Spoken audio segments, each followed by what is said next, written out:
আসসালামু আলাইকুম, কেমন আছেন সবাই? আশা করছি ভালো আছেন এবং সবাই সুস্থ আছেন। আল্লাহর রহমতে আমরাও বেশ ভালো আছি এবং সুস্থ আছি। প্রতিদিনের মতো আরেকটি নতুন ব্লগ নিয়ে আপনাদের সামনে চলে আসলাম। তো আজকে দেখতে পাচ্ছেন সকাল থেকে কিন্তু প্রচুর পরিমাণের বৃষ্টি হচ্ছে। তো বৃষ্টি ছাড়ার কথাই নেই। তো এই সুযোগে আমি ভাবলাম যে আজকে আমি খিচুড়ি করি। তো খিচুড়ি করছি, তার সাথে কিন্তু আছে ডিম ভাজা, আলু ভাজা আর হলো বেগুন ভাজা। তো এই খিচুড়িটা আমি কিন্তু করছি রাতের বেলা, যেহেতু বৃষ্টি সকাল থেকে শুরু হয়েছে আর ছাড়ছে না। তো ভাবলাম রাত থেকেই তাহলে খিচুড়িটা করি।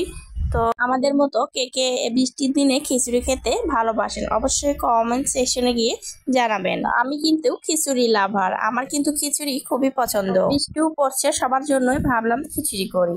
তো এখানে চুলাতে আমি জাল ধরিয়ে দিচ্ছি আর এখানে আমি নিয়েছি চাল ডাল সবকিছু আমি রেডি করে এই তো কড়াইয়ে আমি জালটা ধরিয়ে দিয়েছি। এখন এখানে সয়াবিন তেল দিয়ে দিব পরিমাণ মতো, দিয়ে তারপর আমি চালটা পেঁয়াজ মরিচ দিয়ে চালটা ভালো করে কষিয়ে নিব। তো শুনেছি ঘূর্ণিঝড় হবে, এই জন্যে হয়তো বৃষ্টি হচ্ছে, কয়েকদিন যাবৎ বৃষ্টি হচ্ছে, তা শেষ হচ্ছে না বৃষ্টি পড়া।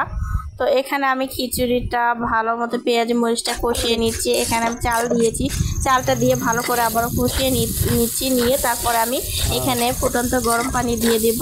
ফুটন্ত গরম পানি দিলে তারপরে কিন্তু খিচুড়িটা তাড়াতাড়ি হয়ে যায়। এই তো দেখতে পাচ্ছেন একটু একটু করে আছে, তারপরে কিন্তু খিচুড়িটা হয়ে যাবে। আমি দমে এখানে বসিয়ে দিয়েছি আর এই পাশে ভাজে নিচ্ছি আমি আলু ভাজা আর ডিম ভাজা, বেগুন ভাজা।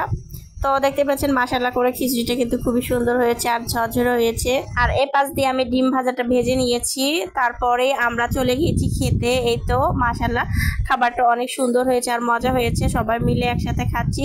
তো আশা করছি আজকের ভিডিওটা আপনাদের কাছে ভালো লেগেছে। ভালো লাগলে অবশ্যই আমার চ্যানেলটি সাবস্ক্রাইব করবেন, পাশে থাকা বেল আইকনটি প্রেস করে দেবেন। আল্লাহ হাফেজ।